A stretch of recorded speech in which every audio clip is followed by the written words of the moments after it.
Aquarium. How is everybody doing tonight? Let's see. I'm sure you guys have been chatting up a storm, so I won't even try to go through and see it. I know I am actually running a little late tonight. Sorry, guys.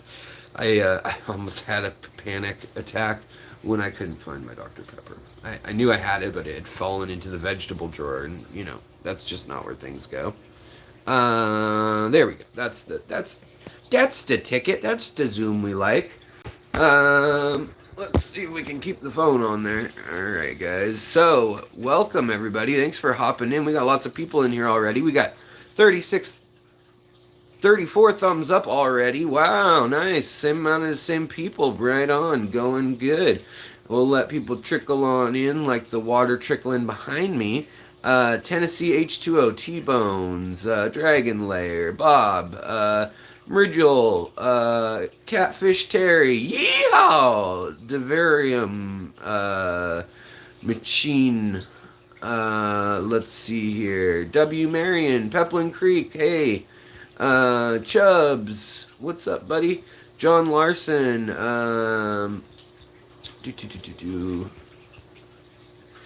Kira Corridorable, love the name, as always. I bet he's looking at those new Radnos. Yeah, I was actually messing with the new Radnos. I was writing someone an email, and I didn't, I thought I had more time than I did. I didn't have the clock showing on the computer, so that was part of it, and then the other part of it was trying to find my gimbal, so... And then the Dr. Pepper. So I was running around the house looking like a crazy person.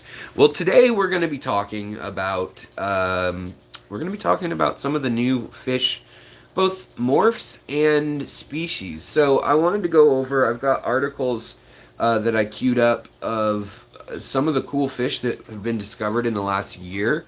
Some of them are 2019 is when they were discovered, but the paper wasn't fully published till now or whatnot. So cut me some slack if you're like a taxonomist. I don't know if we have any in here, but and you think, oh well, whatever. Yeah, my money. He's on a Dr. Pepper run. That's right. You were close. I need a dab. Kevin, what's up? Let's see. Dan, Sid, Carolyn, hello, my dear. Jeffrey, BJ Palmer, hello. Tiffany White, Spirulina, Pete, always good to see you, buddy. From Perth, Isabel, from up north. Is it really snowy? Are you okay? Have you been snowed in? I'm thinking of everyone on the on the eastern seaboard. Jeez, Bruce, Monster Keys Portal, welcome. Animal Lover number 1, hey! Fish Shrimp by Rich, LOL, Jason Smith, Muppet. Alright, let's see here. So, just as always, guys, Thomas, welcome. Just as always, if you have a question, it really helps. Irish Hamster Man, hello, how's it going? Oh, we do have someone highly scientific here. If you have a question, just give me the little at The Secret History Living in Your Aquarium, or Alexander Williamson, or at Alex at least. And like I said, if you are a member, your question stays a little longer. So another perk of being a member for $1.99 or whatever. Let's see here. T-Bone, Alex, apparently some people can't seem to post links. Yeah, T-Bone, only mods can post links. So you're a mod, T-Bone. But yeah, other people can't, and I can't do what Father Fish does, where everyone has a wrench. I mean, I've got 5 times as many, 4 or 5 times as many people on here, and so it would just be unwieldy to do that. I mean, he's done it for about 1,000 people, I think. So yeah, but. Let's see here. Wow, you went to the local fish store in a 4-foot snow. Wow, right on. That is hardcore dedication. Roxanne, hello, welcome. Yeah, -21 Celsius, I'm guessing, right? Cold, Isabel. All right, no more posting links. No, you don't. No, no one can. Oh, never mind. Alex question type. Thank you, Marigel. Oh, weird. Mods. No one's able to post links at all. Okay. Weird. Huh. That is weird. Hold on. Let me try to post a link. Let's see if I can even post a link on my computer. Hold on one sec, guys. But yeah, so we're going to be talking about that. And the other thing that I hope, if you guys, you have a new mata. What's a mata? Is that a soccer player?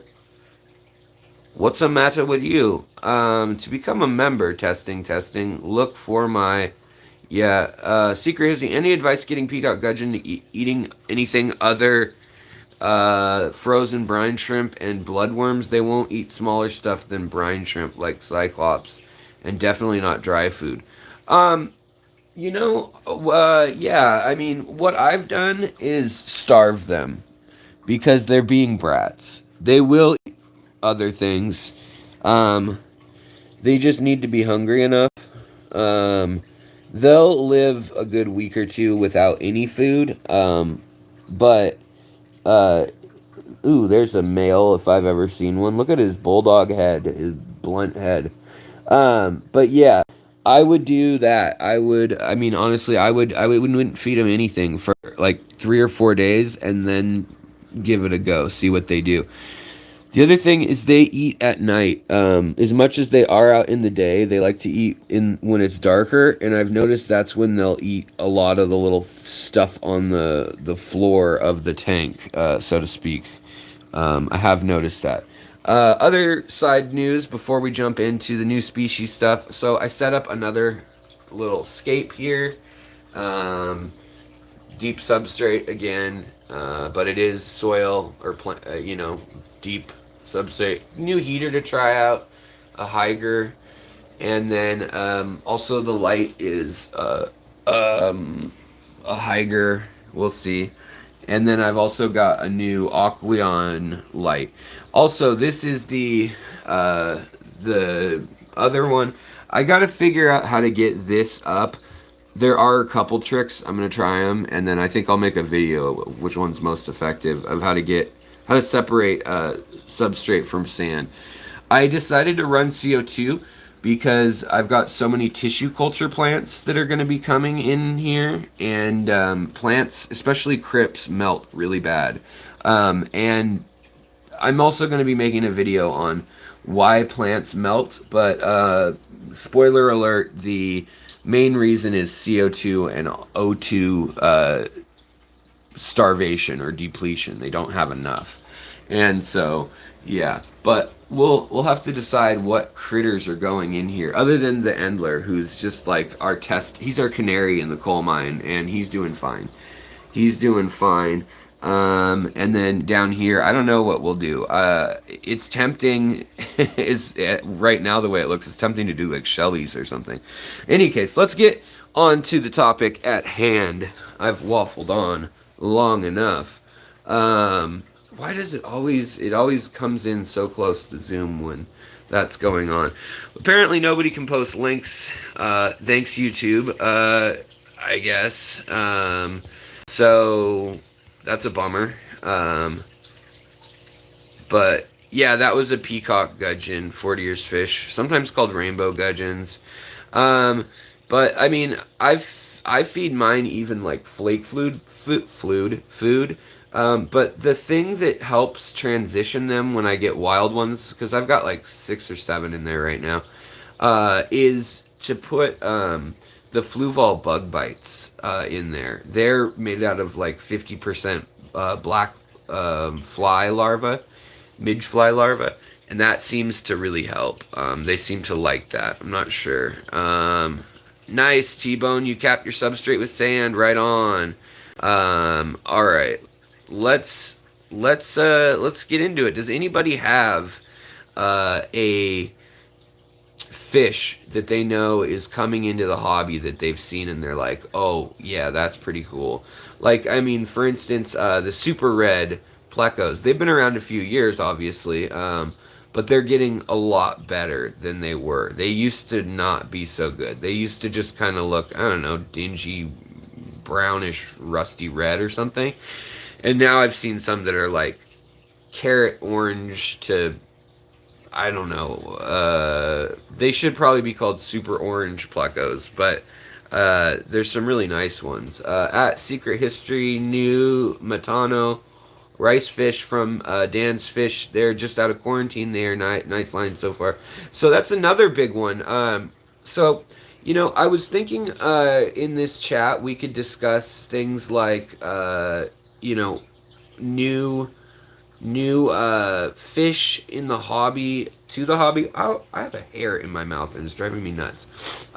We could discuss new fish to the hobby, but that's a little more I think it's exciting. It's a little more, this is what they found and hopefully it makes its way as they were hoping to the hobby. Whereas we know for a fact some of these other things are coming because they've been kicking around the hobby and they just figured out how to breed them in captivity, or they just came out with a new color morph. And first let's talk about real quick, what did we notice in 2020 that's going to be gone and out the window? BG Aqua, that's nice of you. You've got multis if I want or need them. Oh, I appreciate that. T-Bone says I can post links. Wait, you can? I don't know if that's true. Let's see. Anyways. But yeah, so maybe he meant can't. Autocorrect. We'll see. Well, we'll see what happens with the link posting. Who knows? Carolyn says, thank you. Cap the gravel sewer with sand at your suggestion. Oh, good. That should help. That should definitely help. I think you'll be pleasantly surprised. Okay. I don't know what happened, but I lost a bunch of comments. Everything before.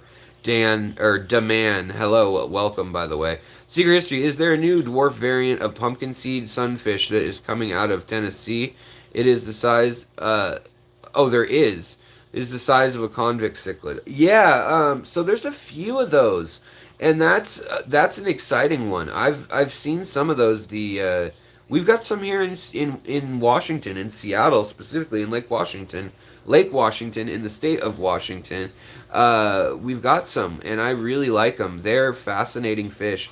The other one that I think, if we can keep breeding them to be warm resistant, so they don't get too hot, the sticklebacks. They're not the most fascinating looking fish, but their behavior is like more complex than a cichlid, the way they nest and everything. So I'm really hoping that we do that. Oh, Bob, thank you so much. We've got a $3.99 super chat from Bob, Kaler's Aquatics. Great channel, another long-term person of watching the channel, and someone whose channel I like to check over and see. He's got quite the collection of awesome critters, fresh salt, and land-loving. Simple Jack, thank you so much. We got another super chat here. Love the shows and the info. Shows and infos. Well, good, mofos. No, sorry, I didn't mean that. But yeah, thank you so much. I really do appreciate that. I'm going to get that light fixed. Although right now the light's working and everything's going well, so that's good. Alex, I think that the rhino gobies and stiphodons are becoming more relevant. All hill stream species. You are totally right, John Aquarium. And, as you mentioned that, why don't we go look at that tank while we are discussing that? Because why not? They're out and about. I've fed them right before the show to try to get them to come out, and they're all front and center here.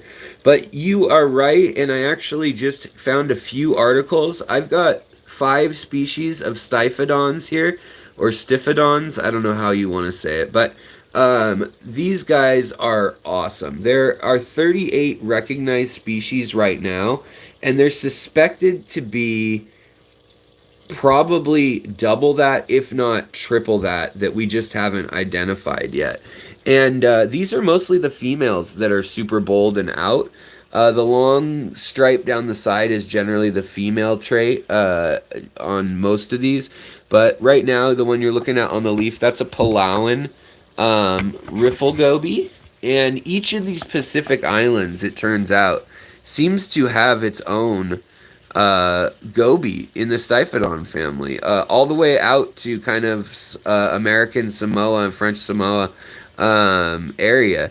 And look at the pretties coming up to say hello. But that's something that I think there's two reasons we're going to see more of them. And one is that, you know, they're being found, they're being collected, and that, I mean, obviously that needs to occur for them to be in the hobby. They're also being bred in captivity in Hong Kong and Singapore. They're not cheap though. I mean, they're still going for $15 to $20 a fish retail. So that's not cheap. That's not, I don't know if that's sustainable enough that they're going to want to breed at that level. So back there with the dots on it, that's a cobalt stiphodon. And then up here, that is a dragon stiphodon. So we've got the neon blue, the neon yellow, the stiphodon Palawan riffle goby, and then we've got, look at the one with the beautiful yellow crown, the male there, and the blue turquoise head, if we could get it to focus past all the grass.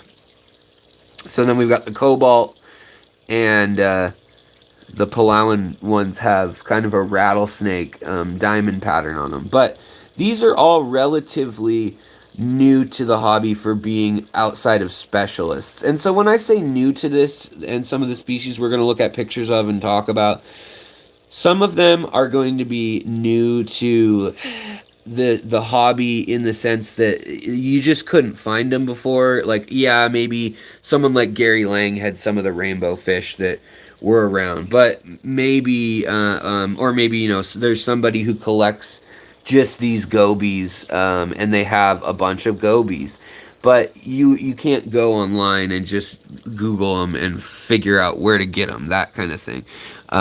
Same with, I mean, even just some of these oddballs, like some of the new whiptail cats and lizard cats. There's the green variety that's out now.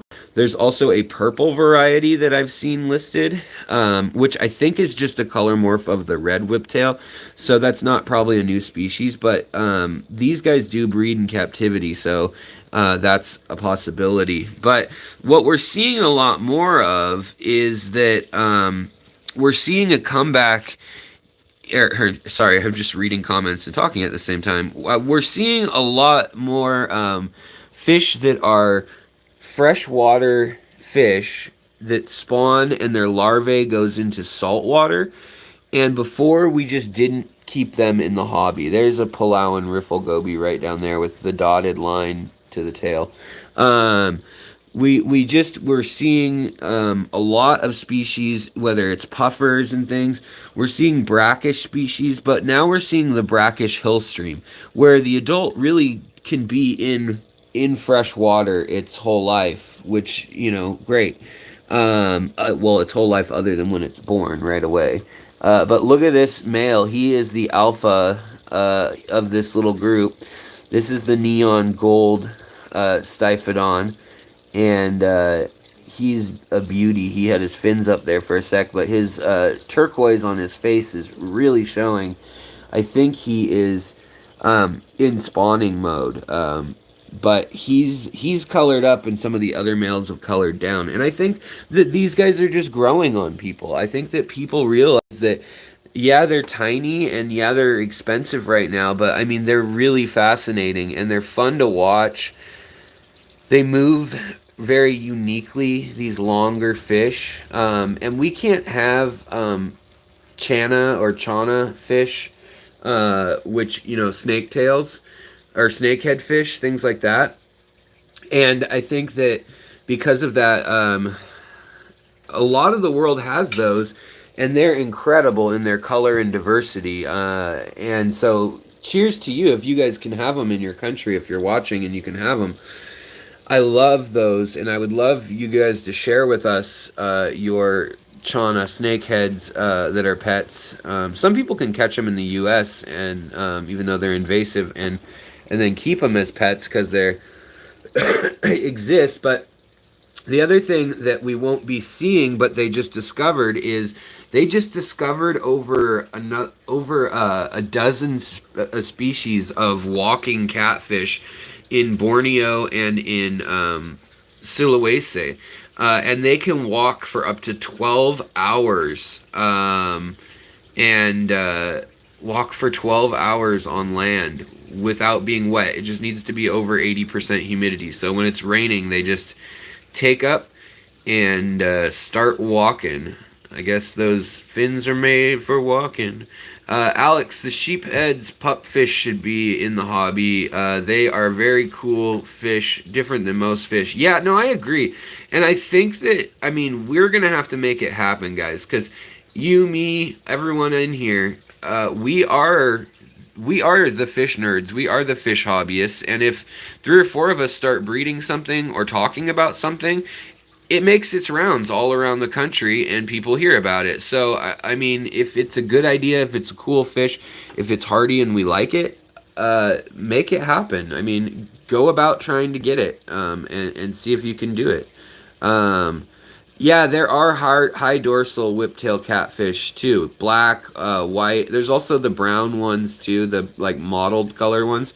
There's a bunch of them. And then there's the banjo catfish and things like that. But yeah, dragon layer, you're totally right. The natives are growing in popularity hugely. The other thing that I just noticed for the first time was available on order are these erythromicron with celestial pearl danio hybrid mix. So now they're offering more hybrids. They're also offering some hybrid Synodontis, as well as some hybrid rainbow fish that I've never seen before for offer in order guides. And I was just talking with the owner of Aquarium Zen, and he was telling me that yeah, they're able to order them in, and he'd never seen that before. We've seen them happen accidentally or when someone's trying to do it also, but in the hobby you see it once in a while, but never prolifically. Now the other big thing that we're going to continue to see that we've been seeing are all these little guys. Now another thing that we're also going to see too, I should have shown you guys this, talked about it while we were looking at it, are things like cappuccino snails, chopstick snails, the horned nereids of different patterns. Some of the islands in the Philippines and in Indonesia have really ornate species. They have just incredibly diverse markings on some of the snails. Like here's another one of the black ones. But they're really, really fascinating looking snails, or pagoda snails. And those are entering the hobby. Those are getting more popular. But plecos are obviously have been very popular. But now that we can't import a lot of them anymore, we're learning that people are really going to just keep working on spawning at home, crossing stuff. Like the lemon pleco is not a real pleco from the wild, the blue-eye lemon pleco. So we're in for that. Select Aquatics does the green dragons, and those are getting better and better and better. So yeah. Let's see here. Demand says scientists are saying that the stiphodon gobies evolved from the gobidae classification, more specifically the Elecantinus saltwater neon goby, hence the ability to migrate. Yeah, the Betta in the thumbnail, that one, what was it called? I've got a link to it that I can find, but it was... it's one of the teasers that a company put out of Sri Lanka that breeds guppies, and also breeds bettas, and it's a new color morph, and I want to say that it's called the samurai striped or the zebra samurai. Michael Boulos, the entire channel is devoted to evolution. Thank you, Alex, for continuing this notion. Much respect, brother. Well, I suppose, yeah. I mean, evolution in the sense, yeah, evolution of the hobby, evolution of us culturally. But I mean, like when we get new species, it's you can see it happening. It's selection of a species, you know. So I've got these guys, as you know. And right now, this is a new color morph I had never seen before. Maybe you guys have seen it, but it's not common in here. But this is, they're calling these ones, what are they calling them? Uh, orange, something orange endlers. Black bar orange endlers. And I want to cross them. But they already have been crossed with the wild snake skin and kind of dotted pattern that endlers carry with the yellow ones. But we're gonna try crossing them again. They don't have the females in the hobby available yet, but I just picked these up the other day from Aquarium Zen. They were in his personal collection. He just got these in. They just came in the country a few weeks ago, and I just got them yesterday. The other, a bit of a bummer though, is that so you guys know that I had have the Banshees in here. Well, I had plans. A nice viewer subscriber contacted me, and he had two males and I had two females. So he brought over one of his males and I gave him one of my females. Well, literally as I took her out, or took him out of his little container that he came in, he'd been acclimating here. I took him out and he was dead. So like in the time that I had gone from the car to putting his little tub to temp, getting it up to temp, he had passed away. And so now I have one Banshee, Inca Apisto, which I'm sad about, but I'm hoping. I gave him obviously one of my females, and so he's got males, and I'm really hoping that they breed, because then he's supposed to share those with me, the babies. But hopefully we'll end up getting some more from Jason at Redfish Bluefish. He's supposed to be ordering more. It's kind of a question of who the heck knows when, though. Now, these fish, or these shrimp here, are another one that are, yeah, is super bummer. At least mine is alive, so to speak. My Banshee. Both of them, I should say, are alive and well, and I think he knows what he's doing and everything. But I think what might have happened is the container, when I checked the TDS in the container, all the stats were fine on all the other like API tests, but the TDS was like 450 or something. So I think there might have been some residue of soap or something where he'd cleaned out it was like a yogurt container or something. That's all I can figure. Everything else was fine about the water, so I don't know. But I'm going to keep moving forward, and I mean, two females weren't going to breed for me anyways, so hopefully that exchange, at least one of us gets something. He asked, do you want it back? But he was driving a long way and he had to take a ferry. It was going to be hours for him to get home. So I said, no. You just make a good effort, and in good faith, hopefully it'll work out. So hopefully that's the case, and I'll continue to baby the one that I have now, who's hiding. I was hoping she'd come out, but she's hiding. She's looking a lot more female now. She's losing all the yellow, turning more colors. But these little shrimps, somebody asked, these are Malawa shrimp. And these are not super popular in the hobby. They've been around for at least a decade. Actually, Takashi Amano liked using these a lot. And, he used the Amano shrimp the most. But these guys were a close second or third choice of his. They stay fairly natural on their own. And then this one right here with the crusties on it, the little white dots on its body, these two here, those are actually called gold nebula shrimp. And I got those at Aquatic Arts. The Malawas I got years and years ago now, like probably 5 years ago. And, you know, this is kind of on trend too, talking about what's coming up this year. We've had the Pinocchio shrimp for a while. We've had the long nose algae eaters like these guys. And then we've also had the short nose algae eaters. Where are you, short nose algae eater? I know you're in here somewhere. There we are, short nose algae eater. And we have one that's pregnant, I think, too. You can tell the short nose algae eater because they have this red vein or line, if it ever holds still, that runs along the base of their little shell kind of thing, of their skirt on the females. Let's see if we can see one here. I don't know if this is a female or not, but let's see. Of course I can't. No, it's at a weird oblique angle. Let's see here. Oh, and I've got some baby cories in here now too. Um, Saltwater is heavier than freshwater. Have you heard of anyone making a tank that's freshwater with a saltwater area? No, I haven't heard of that. I mean, water does do that. You can get, if you have enough water and you don't disturb it, there are like, it's like that Talking Heads song. There is water at the bottom of the oceans, below the water, above the water. It moves. It moves. Sorry, but no, there are rivers at the bottom of the ocean, just like there's rivers in the sky.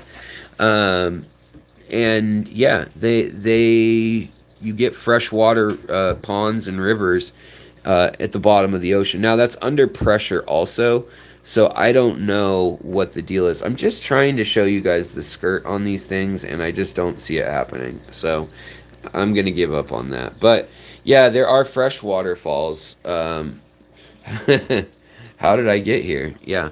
And also, by the way, after the cold snap ends, I will be offering these guys for sale. Speaking of new lines, these guys they've been reinvented. That Lucas Bretz has. You can look at his lines of rainbow tiger endlers to kind of see what they looked like originally. But these are mine now, and they've been bred all the way to the moon and back with different forms. And now they're all showing this really strong color changing, reflective kind of reds. And like when they're in the off color cool lights, you see like purple and blue and green. And when they're under warmer lights, like see this one right now is more like blues and the yellow kind of fades. But then when they get up under the brighter light, they're like, bright orange. These guys I'll have for sale. I'll be doing pairs and trios. Another thing that's going to be in the hobby, other than like pagoda snails, chopsticks snails, more mystery snail morphs, because who doesn't love them, right? Yeah, people like them. I've been overfeeding this tank, as you can see. See all the little snails? That's a good sign that I've been overfeeding it. I mean, I don't know that for 100% sure, but pretty positive with that as a sign that yes, that's my problem. Fresh Aquatics, hello, welcome. So yeah, the other thing that's coming out into the hobby, more apistos. Lots of apistos are entering the hobby. More Manakapuru angelfish will be entering with the red hump, but redder than this even. And then more of the blues and greens from Turkey. I mean, look how blue they're getting now. I've seen some with their whole body similar to that. But yeah, so that will be something that's interesting. Something that keeps trying to enter the hobby, and I don't know if it's going to succeed, is the Bettas. Let's go to the Betta cam. The Bettas with if we get in here, let's go to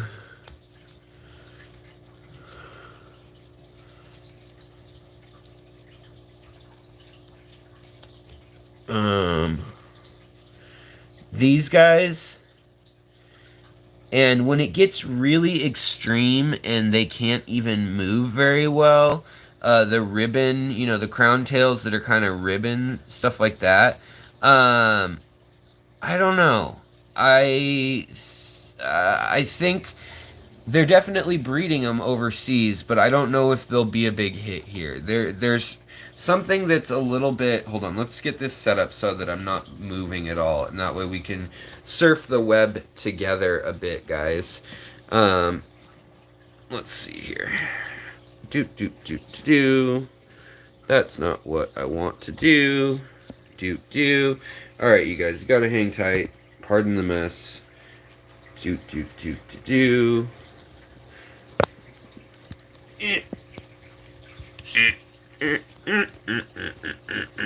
Making noises. Alright. Here we go. So I've got some things bookmarked off too because they just did an expedition not long ago and they discovered a ton of fish in one go. Yeah, I don't know. I don't know how I feel about some of these though. I definitely don't like the ribbon guppies. And those are getting popular again. Here, I'll pull those up real quick. Ribbon guppies. These guys actually their gonopodium is made out of, I mean, like they have a tail that's flared. These aren't good examples. Where, oh, here. Like this. Wow, so this is definitely, this was last year. So this is, or our year right now. The year 2000, 2020. This is the hot thing in endless right now, and guppies, is the Kohaku pattern and red. The super red albino. So popular, by the way. Dr. Pepper time.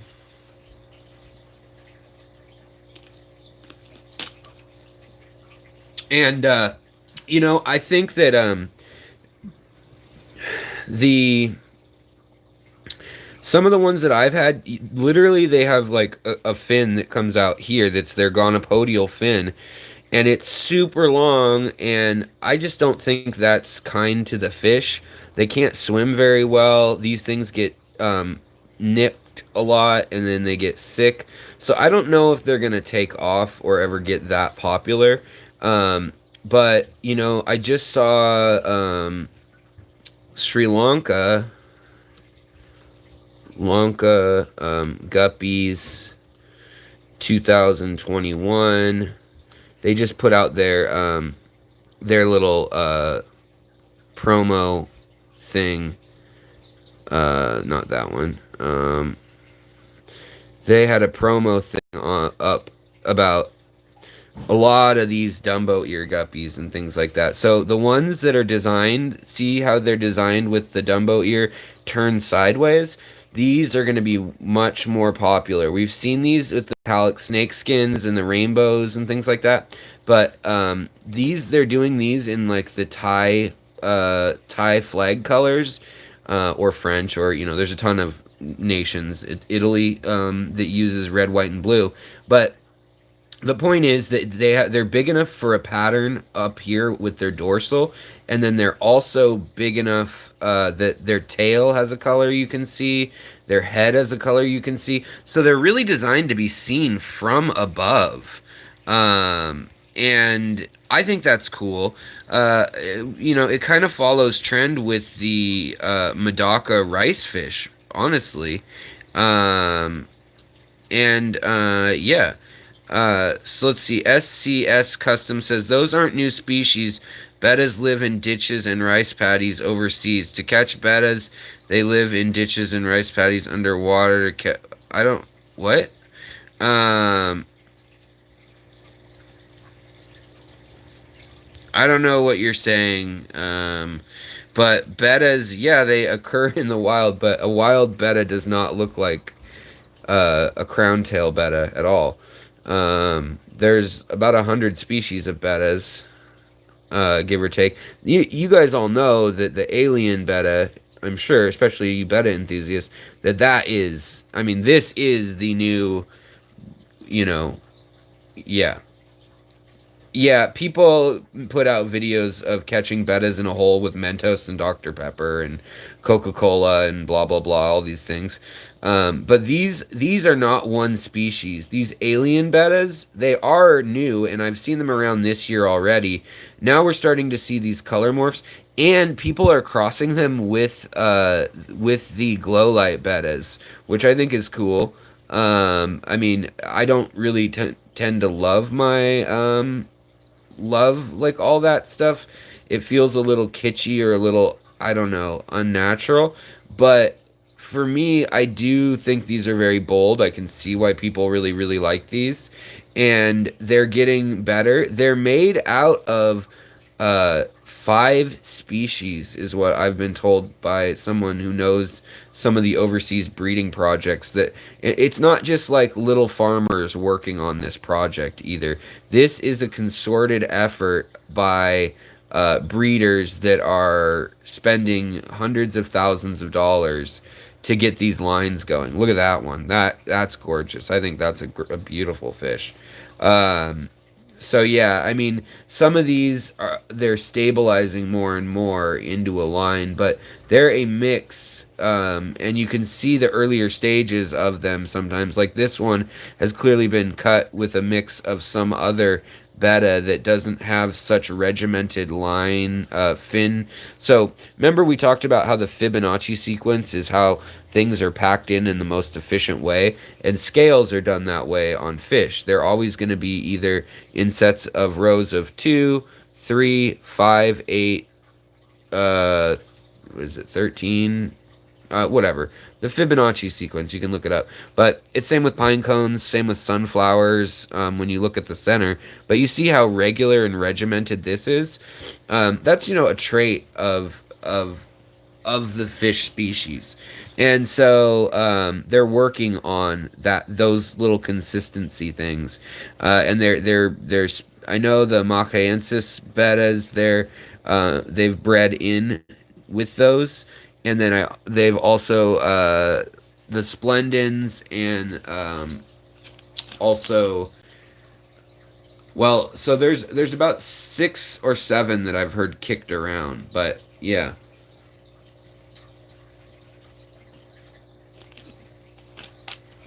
Let's see here. So Demand says, might be spelling these wrong.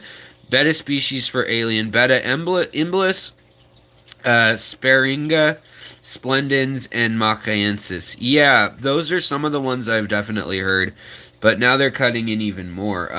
All right, Irish Hamster Man, you have a wonderful night. So yeah, take care, buddy. But yeah, so in any case, I think that that's a trend. I like these ones. Mixing some of the, here's one that's probably still a lot more wild female. And same, you can see some of the earlier attempts from several years ago, but they were definitely kept close to the belt. And now you're seeing this is a Hellboy Imbliss mix. So if you guys haven't seen the Hellboys, they're new this year. And there are new variants of these guys coming out all the time already, but they're a really cool fish. Very, very, all those solid reds that we were seeing in the hobby have been coming forward, and then the big fat body. With this one's not as clean cut as some of the like show quality ones. And then, but the tail is really something else on some of these. That's really where it's getting crazy, is with the tails of these. With the blue, with the red, it just really pops. And then the bigger body, the long finnage. So, in any case, I like those. I think that the creamsicle ones are going to be cool. They're working on right now, I heard. A company in Vietnam is working on them, but they're going to be white or yellow with this kind of peachy orange color that's lighter at the top of the fish, darker at the bottom. And I think they were going to call them creamsicle bettas. Let's see if there's a picture yet. Creamsicle betta. Nope. Um, but it must be a creamsicle molly. Yeah. The other thing, while I'm looking at it, are the balloon mollies, the balloon fish, the balloon body fish. Also things like the pearl scale goldfish. These are all going to be more popular. I don't like these. I think these are mean. I don't think that they are cute. Petraman, hello, welcome. I don't like this at all. But yeah, I just don't like it. Yeah, there are a ton of bettas also in Southeast Asia that are on their own. That are they were domestic and now they're on their own in the wild and they're crossing with wild populations, which some of it's kind of cool. This is about as far as I can take this trend right here, and I think that's cute. It is cute. I think that is just it's so mean. The fish can't see. It's got sensory issues. These fish are always getting sick and dying from several of the people I know who've had these. Um, yeah. Also, Demand says you have to recognize alien beta color is highly dependent on the light you're using. Yeah. Um, yeah, definitely. The alien beta definitely. Um, Not your grandpa's Betta. Yeah, for sure, Bob. Uh, yeah. Do you know any black aquarium plants? There's mondo grass. There's stargrass turns black when it's getting old. But then it dies. But no, there's some crypts that are pretty close to black. And there's some super red Ludwigias that get close to like maroon. But yeah. Alex, I still have several species of plants from you several years ago. Oh, cool. Awesome. That's good to hear. Yeah, pearl scales, yeah, not the biggest fan. But the other thing is that they crush the organs all up into the fish, and I don't know. And they're like one step away from pine coning. It's really easy for issues to develop with their scales because they're already so blown out that they have an opening ready for a problem. So I'm not a big fan of these, but they are getting more and more popular. And look how derpy they are. They just, I mean, they can't do anything. They're really helpless.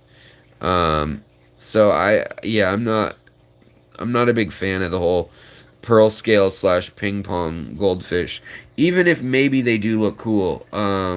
But I just think it's mean.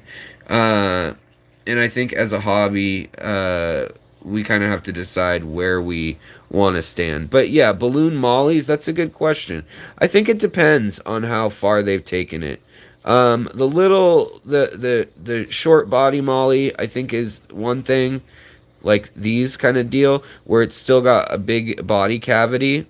But the ones that I don't like, that I worry about even more, are some of these, where the body's getting really, really twisted. Um, I'm suspicious that all the organs are gonna function the way they need to, um, in that body. These are fish that would have been cold uh, many steps earlier historically, and a lot of people are trying them out, but I'm not a huge fan of those, but I understand if people like them. But the other thing, so let's get to some of the links I saved because um, this is new fish that were found in Borneo, and lots of new barbs that aren't super they're not super, they don't have names yet, a lot of them, but this was just published the other day. You can tell it's like a scientist's own website because it's very 1991, it's like an overview survey type website, but that's okay. But these are little they're little barbs slash carplets, and they're kind of cool. This one is the six-banded tiger barb, which I think is neat. Come on. This one has its Latin name, but it's a new morph with yellow and gold on it. And this is the, here's the name right here. So you guys can deal with that. But, yeah, they found this new color morph of it recently, and they're debating whether this is a new species. Because of that, because of tiger barbs. I mean, check out that tiger barb compared to where's a tiger barb compared to this tiger barb. Slightly different fish, huh? This guy is just pouting, and he's next to the heater.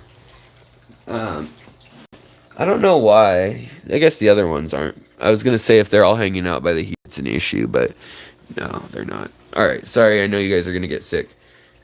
Yeah, that was a tiger barb. It was a albino tiger barb, an albino tiger barb. But yeah. And yeah. So this is Terry. What are you talking about? What do you think this fish is? Right here. That is an albino tiger barb.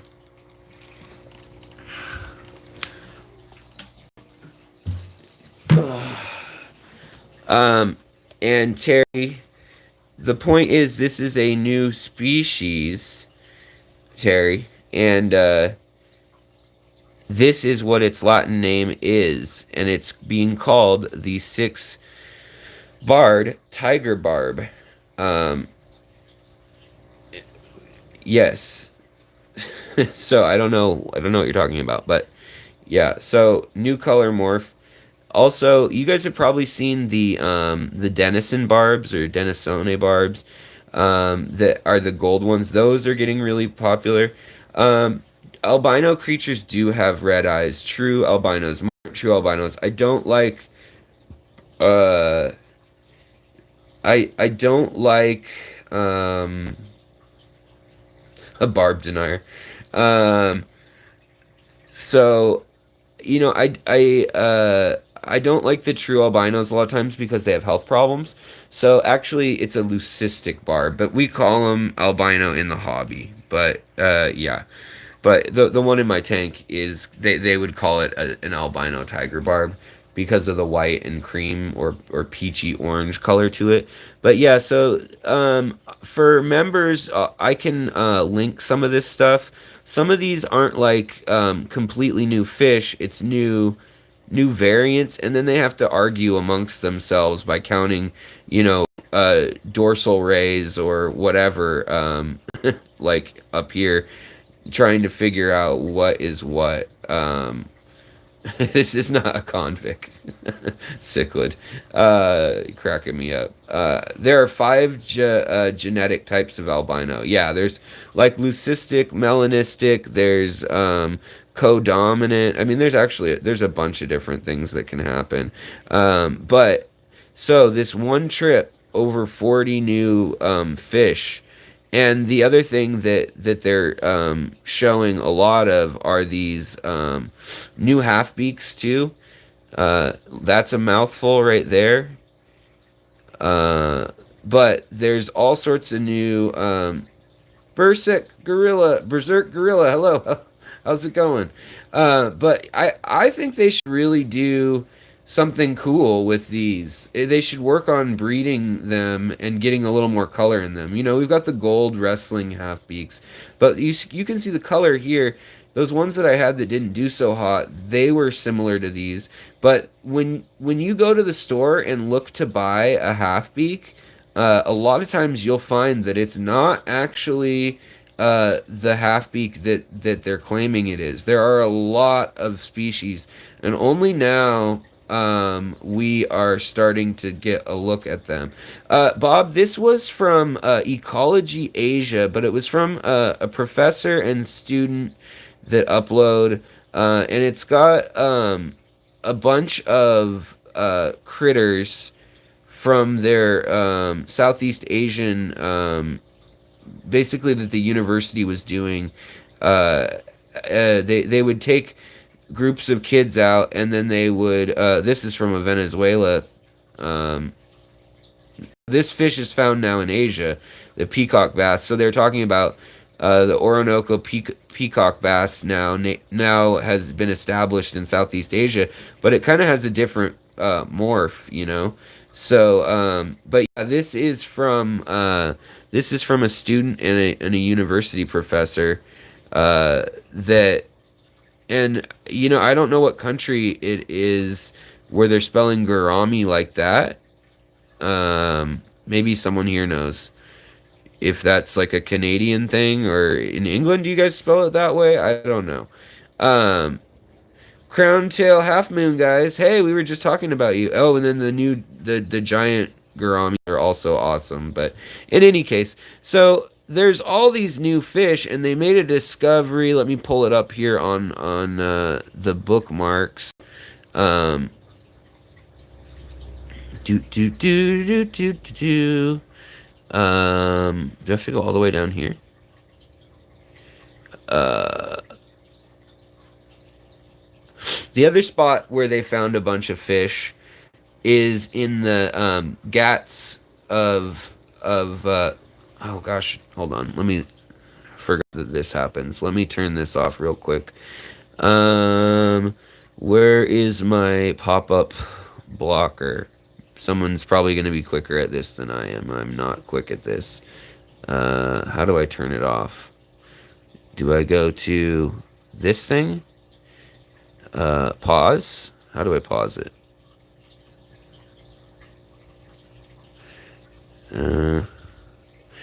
Don't run on this page. There we go. There we go. All right. So there's an article here, and I can link this for channel members too. But they've got all these newly named. So they're named and everything in their research. But they in India, they are they're finding a bunch of new fish right now too, and they found, how many did they find on this trip alone? They if this isn't the article, so this is Kerala University in India found these fish, but they're related to filament barbs, and there's a few variety of them. And needless to say, these barbs could be really, really nice. Line Van Rompuy, hello, welcome. So yeah, you have these Terry's tropical tanks. You have this fish that was just discovered this year. That's cool. Now the ads are coming because we disabled the. Oh no. So let's go. I have another piece of info on this bookmark too. Do do do do do do do do do.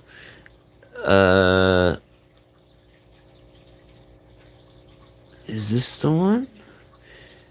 They also found a bunch of new Chana snakeheads, which is pretty cool. Yeah, I wish newts were bigger in the hobby too. Some things are getting harder to find. Oh, yeah, this was another side story. Remember this earlier this year? I just thought I'd remind everyone about this. Was the sturgeon and man, it's weird looking. The paddlefish, beautiful, crazy critter. And yeah, Andrew Rao on Facebook posts new Indian fish just about daily. He's an ichthyologist in India. Yeah, you know, they say we're finding new fish right now annually. More new, I know, the Mekong and also the Chinese river-based paddlefish are all extinct now. But let's do gats. I want to show you guys what this area looks like, because it's a pretty crazy remote area, you know. You could see where a river running through these valleys and mountains for miles and miles and miles,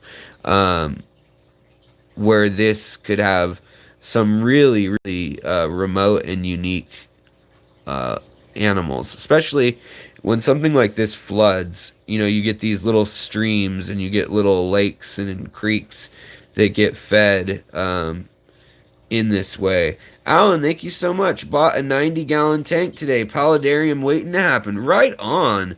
That is rad, dude. That is really cool. I know you were having a hard time finding tanks, but Paludarium will do, right? So then here's the western and eastern Ghats. So they run all of India. You can see that, the lengthwise. So that's huge. I mean, that's hundreds and hundreds of miles. Probably, is it maybe thousands of miles, I would guess? And so if they're saying that they found something there, I mean, it's just, that's not very specific. But they have. And Ghats, new fish. Also, an expedition in Africa turned up 40 new species, which is crazy. On one trip, they were able to find 40 new species. Oh, here we go. Here's the new barbs that were found there. If you were to make a little chart of them. But yeah, I don't know. I think that's really cool. Oh, secret crown tail half moon. I was just saying that that we in the hobby will be seeing more of the ribbon and crown tail critters, whether it's guppies or, you know, bettas or whatever. The other critter that this year I've watched these come along like crazy are the hillstream trouts and little hillstream danios. Incredible diversity in Sri Lanka we're seeing. So I really think, like we were talking about the gobies, I really think we're going to see a lot more hillstream species too, because there's so many that we just don't know about still, and that are just fascinating. You know, there's also the new dragon. This is the other new fish, but we won't get this in America because it's illegal here. But the dragon snakehead that they discovered, I'm not seeing actual picture of it. Where is it? It's a pretty gnarly looking snakehead. These fish are hardcore because they can live on land for a really long time. I mean, some of these are very, very hardcore fish.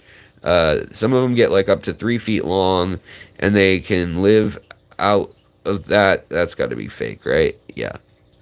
Is that? I don't know. Someone tell me. I mean, the perspective's all skewed. Let's see here. I don't. I think it's fake. But that's a beautiful fish, whatever size it was. But yeah, we don't get any of these because a few of them are let loose in the United States that were brought here for food, and now we don't know anything about these in our hobby, and it's just a bummer to me. It's a total bummer that we don't get to know these fish because somebody let them go and now they go all over the place. But I mean, look at the diversity in these things. And now in China, Singapore, Indonesia, they're really breeding some really beautiful new varieties of existing ones. And these are going to be very popular. I mean, they can start with something that seems kind of plain, and then they work their way up to this. I mean, there's lots of good YouTube videos out there about beautiful Chana and snakeheads, But check these out if you don't know about them. They're really cool. Um, then the other article I wanted to bring up. The other thing is I don't want to step on toes tonight. I know that we keep running into that. I'm going to go a little bit longer, but I want to let you guys know that there is a live stream going on with Fish Room Fever. Um, and I didn't want. I don't like stepping on top of smaller channels. Like if they have less viewers. Um, I don't like taking up the time and the people that share our channel. So if you were gonna go watch that, by all means, don't feel like you need to stay here or anything. But I just, yeah, I feel bad about that. But at the same time, I've been streaming for years, uh, on Saturdays, off and on, but at different times. But it's getting hard. There's so many freaking people streaming at different times that it's getting hard to not overlap with someone, and I want to try my best to not step all over them. But if you go over to what do you call it? Fish Room Fever and Chattanooga Ed, they're on for 2 hours a night together every Saturday, um, and I wanted to give them a shout out because I do like them. Just tell them I say hi. But I'm gonna finish this up a bit. Bob, thank you so much. $4.99. Woo! Gave me the wow kid. Yeah, there. How can you contact me, Crowntail? At Alexander J Williamson at gmail.com. So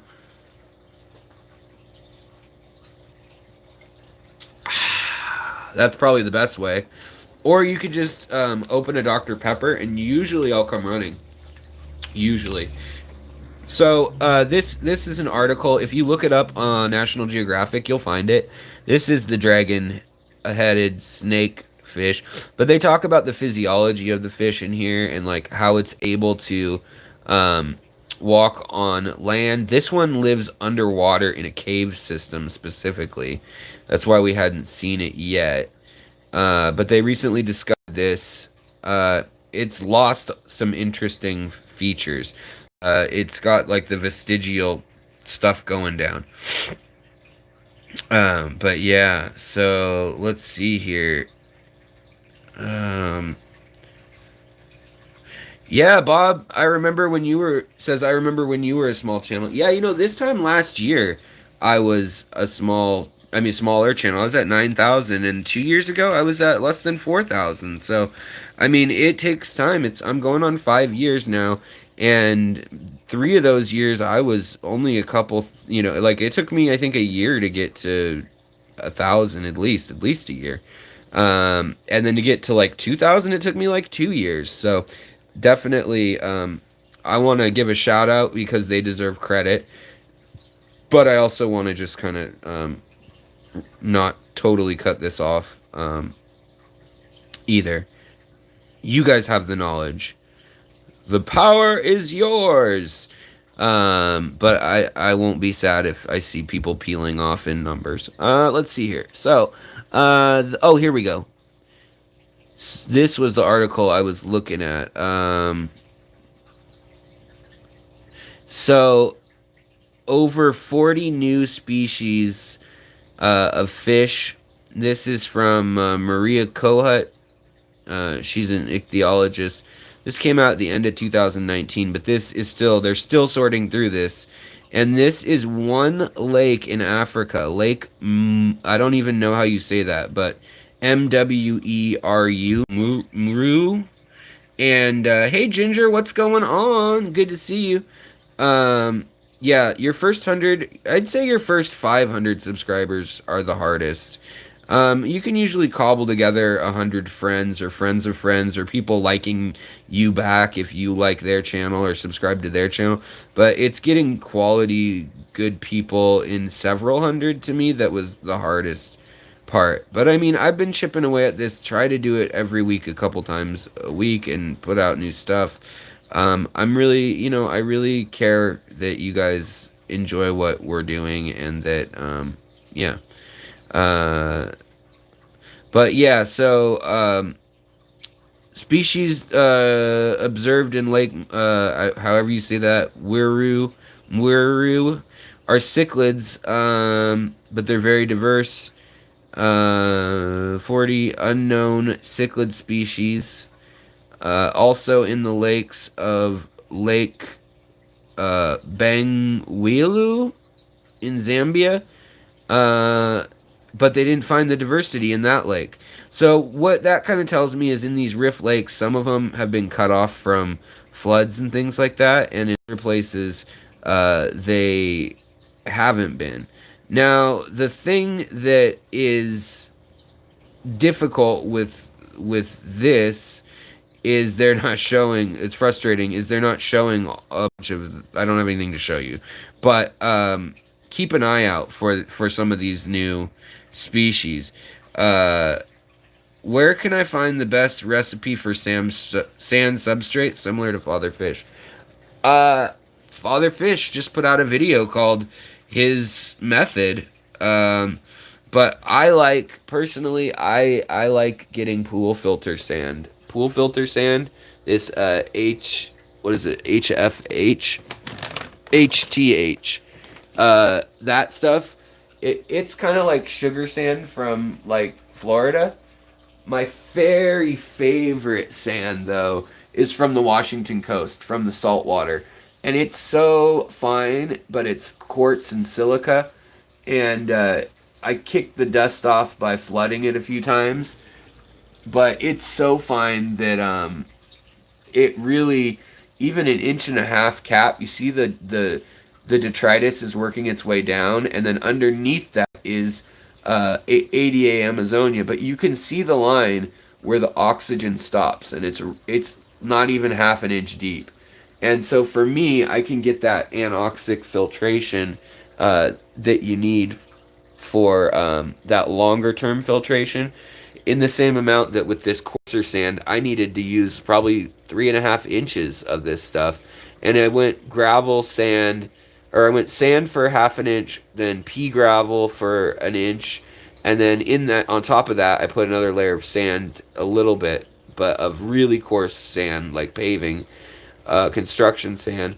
And then on top of that, I mixed in Fluval stratum and ADA Amazonia in equal parts. And in the sand, there is some crushed coral too. I bought 3 pounds of crushed coral for the entire 60 pounds of sand. So it's minimal, but it gives it a little bit of, it hardens it a little bit because there's nothing in my tap water. And then on top of that is fluorite sand. Now fluorite sand has its ups and downs, but it's not a dense sand at all. This is gonna pack much denser than the other one. And then, like I said, the sand in that tank is by far, like, that's my best anaerobic layer right there. That being said, then the other layers, I still think aerobic filtration, not using anoxic filtration, is the bulk of how I'd like to do things. Kaylor, thank you so much, Bob. I really appreciate that, buddy. I really do. What type of potting soil do I use? I don't use potting soil personally. I have done it. I've used Dustin's fish tanks, Dustin's planted tanks. Definitely has some videos on that from years and years ago. But yeah, it anything the perlite, I don't know if they changed what's in there, but some of those little beads of nutrients can kind of burst and then cause spikes. So I worry a little bit about some of those.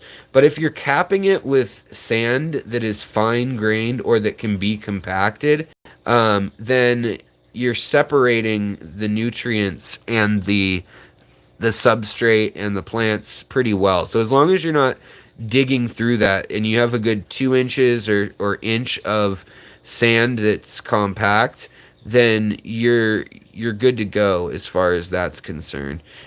This is actually a real article, a real scientific peer-reviewed article, which is usually what I'm showing you guys in these things. But this is about 20 new freshwater fish species uncovered in Australia. So that's kind of interesting. Uh, it doesn't list everything, but it's talking about Kimberly River. Um, and this field work has been going on since 2012 to 2014. Then it was stopped for a while, and then it started again. Um, but a lot of these are not probably going to be in our hobby. You know, they're big fish, or they're wild kind of fish, but just kind of interesting. Um, on my way to Maryland. Oh, drive safe. Good to see you, Mary. I love you. Drive safe, and yeah. Um, yeah, definitely. Be careful, you guys, driving for sure. Tell Calvin to stay awake. I don't know which one of you is driving. Keep each other entertained. JN says, when you dig outside a foot or so, that reddish clay, how does that do in a tank? JN, everywhere you live, you're gonna have different stuff when you dig down a foot or so. I don't know what you're talking about. If you live in Georgia, that's going to be different than if you live here. If I dig down a foot here, I get blue clay. And blue clay works just great as a cap. The hornwort of hornwort, hello. And Holly Gibbs, hello. Yeah, organic Miracle Grow works well. Also, you can use kitty litter and just literally get a thing of kitty litter, put it in a 5-gallon bucket, and then douse it with a bottle of your favorite, or half a bottle, let's say a third of a bottle of your favorite all-in-one fertilizer, and some water, and just let it sink, and that will soak in, and that will work. You can use Safety Zorb too. That'll be full of stuff. Alex, I got black Moscow guppies from Aquatic Arts a while back. One of the males is unique. He's a runt of the group, but he has a gonopodium that extends past his tail fin. Have I seen it? Yeah, I have seen that occur. It's definitely a mutation that randomly happens. Yes, I have lots of Sawassertang, and I have a video on it, Master Black, about the naming of it, how to say it, Sawassertang, and more info than you can shake a stick at about it. It's a Pelia. For a while, we didn't know what it was. It sounds funny, but we didn't know what in the heck it was. Oh, and then another one was the new Rasboras discovered in Sumatra, too. This is another very typical scientific journal posting. But yeah, you can see, I mean, look at the morphological differences we're talking about here. And when you're talking about a fish that's half an inch long, out in the I mean, look at the difference we're picking apart here. Oi, these are 4 new species. Somebody had to look down and realize, wait, that's not one fish. Those are different fish. So that some of this is, it sounds exciting, like 100 species discovered. Some of it sometimes is just reclassifying stuff. So I just wanted to point that out too. But again, this is the Strait of Malacca here. So the Indian Ocean's up here. And this is just in this one little area here. One species, a species they thought was one thing, turns out to be 4. And that is very common. I mean, with cribs, Cribensis, Pulcher, and Tinniatus, they keep having that happen. The last little trend thing that I wanted to kind of mention real quick, and then we'll look at the new rainbow fish real quick, and then I'll wrap it up completely. But I feel so bad for that fishy, but it is pretty. I do like that color morph. The more natural modeled fish are becoming more popular again too. I don't know if aquascaping has kind of maybe brought that in or what, but also we're going to be seeing darters. So check these out, you guys. Candy cane. These aren't new to science. And Man, it's hard to type with this stupid thing on. But these are awesome. There are so many species of darters. The candy darter, candy cane darter, rainbow darter. These are native to North America. And these occur, I think, in like Ohio and Alabama. But I mean, there are so many darters of different colors, and they're all like from this big to this big, and they're just beautiful. Um, I highly recommend you look into them. But right now, what they're trying to do at places like Seagrass Farms is they're trying to figure out how to get them to survive in really cold water. Some of these are becoming very endangered, though. So before you collect, make sure you know what you're collecting. Yeah, like that would be a big one right there. But look at that. Isn't that a beautiful fish? Who who would have thought that that's in North America in our waters? Um, Thank you, Dev. $2 super chat. Really appreciate it, brother. Do it, Alex. Alex, there are a few new South American tiny tetras coming in. Yeah, so I have a couple, um, articles saved about all that. I thought I was going to be able to cover more of this today. I guess new species was just way too broad. I guess one more thing I'll show you guys before we go check on the new rainbow fish is the Guppy 2021 Guppy strains. There was a poster I was looking at. Is this it? So these were the trends. I put this together at one point. The trends of all these crazy rainbow quilt looks, as well as the blonde strain and the glass strain. Here's the glass strain of the Guppy. And then you've got the Endler strains with these pastels that are cut in. And then you've got the Pingu strains that are this kind of iridophore rich, rather than, it's not pigment, it's reflective crystals under the flesh.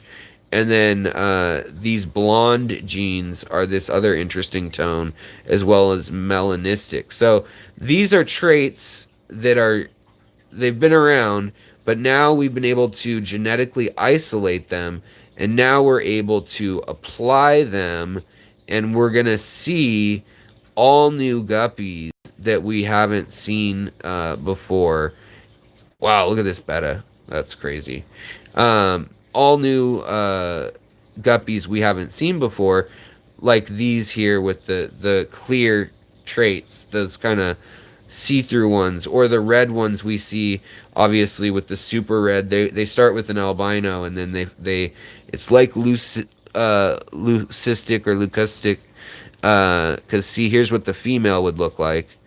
Except for the red pigment is the only pigment that is active, so it's not technically albino. It's first albino, then it's crossed back with just the red pigment, and now they're doing that for other colors too. But red is it's got I always say it wrong. Askanaxin is something that they eat, and it causes red in fish. If you look in color enhancing stuff, it's always omega-3s and that stuff that's in there. But yeah, this is that trend I was talking about with the Thai guppies. Very crazy how big some of these Dumbo ears are getting. And if they're well taken care of, they're not in a tank with nippy colleagues, should we say, then I like them. I think they're really great mosquito control. I think they look great outside. And I think they're cool. So these will be coming out, more Endlers that are I still can't say it, Dragon Lair. I don't know why I'm so bad. Ascananthins, whatever. I can't say it. But yes, that gives us the red. And then, you've got on your Moscow guppies, you've got all the iridophores. plus a pigment. And so what they have is this iridescent opaline fish that's the base fish, and then they cross that with a true with a pigment, with a fish that's pulling one pigment. But check out how yellow they got this guppy. That's another new one that they're working on. And just, I think that even though it seems simple, it's not. It's very hard to get a pure, any one color fish. And I think that those might be more popular in the coming year also. Just a hunch. I don't know. I think that the panda stuff is kind of done with, unless they cross pandas with more of this look. These kind of pair nicely with like an alien beta look. You know, these are like kind of like Bentley Pascals. So yeah, very hard to get the pure color though. So and you know, we're also seeing where just the fin is like this, and we're also seeing much finer patterns with the lace, as they're calling it. And so I think it'll be interesting. I'm a big live bear fan. The other thing they're doing is crossing them back with some of the goodieds. And Select Aquatics out of Colorado, he's got some really beautiful native Mexican goodieds. Yeah, like look at this one. That's beautiful, yellow and orange. So, I mean, you guys can browse on your own. These were the hot ticket earlier in the year. And then the rainbow metallic versions of these. But, oh, here we go. Yeah, like these kind of things. That's got Endler gene in it right there, you can tell. Here again, Endler gene. That's very similar to the ones I have, actually. And then you've got the platinum tuxedo cobra. So tuxedos were big this year, but pandas were really big. And these, you guys have probably all seen some variant of these guys. And the dragon, the koi.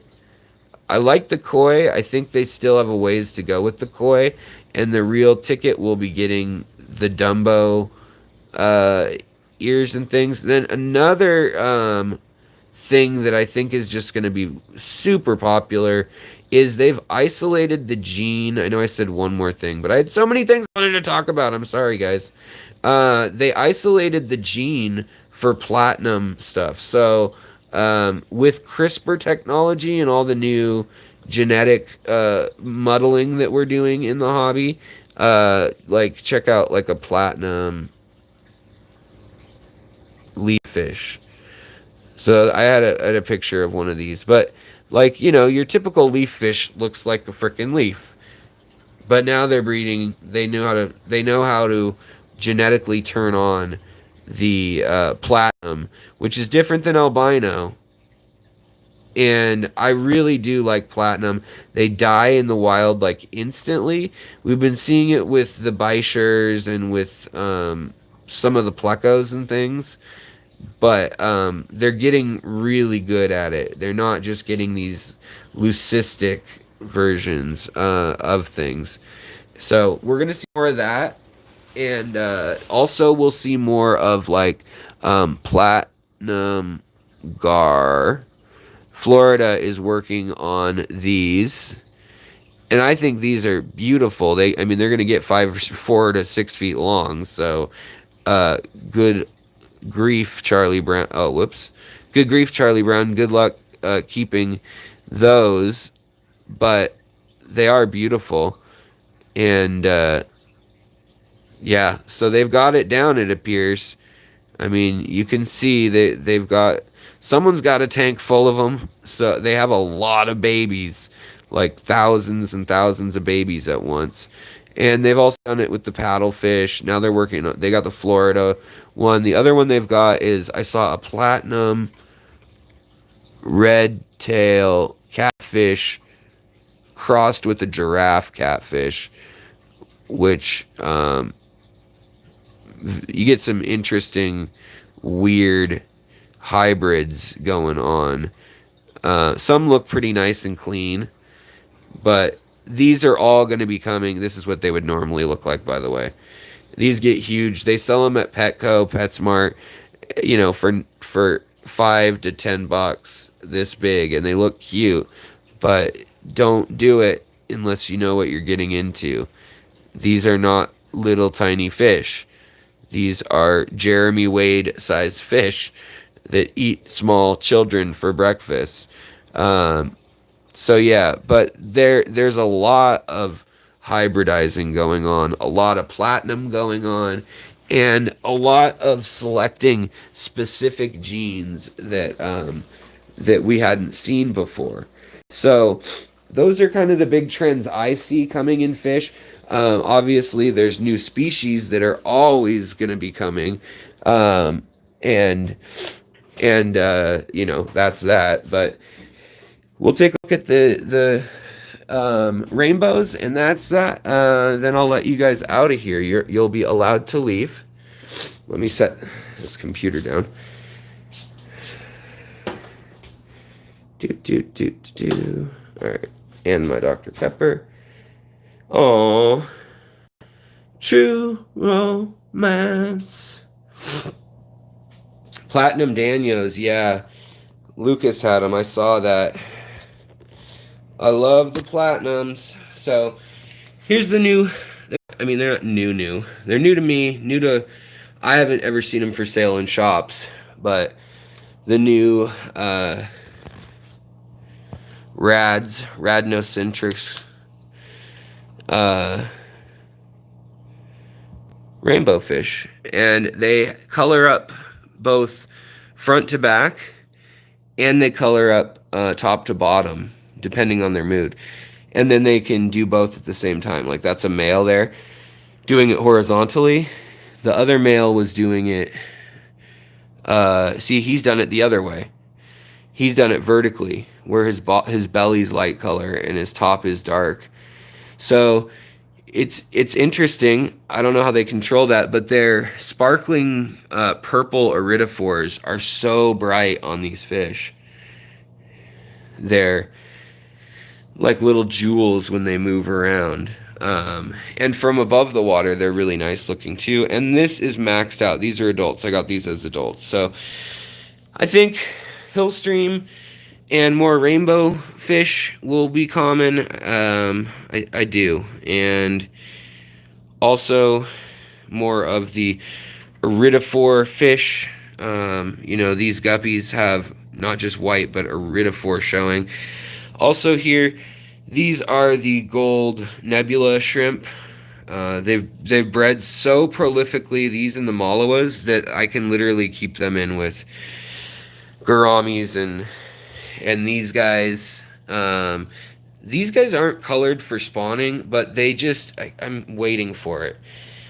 So more platinum varieties of fish definitely will be in the hobby soon. I can feel it. Chubbs, thank you so much. $20. Thanks for the great stream, and Merry Christmas. Well, Merry Christmas to you, buddy. I hope everything's getting better. I know that things were stressful for a while. I really do appreciate that.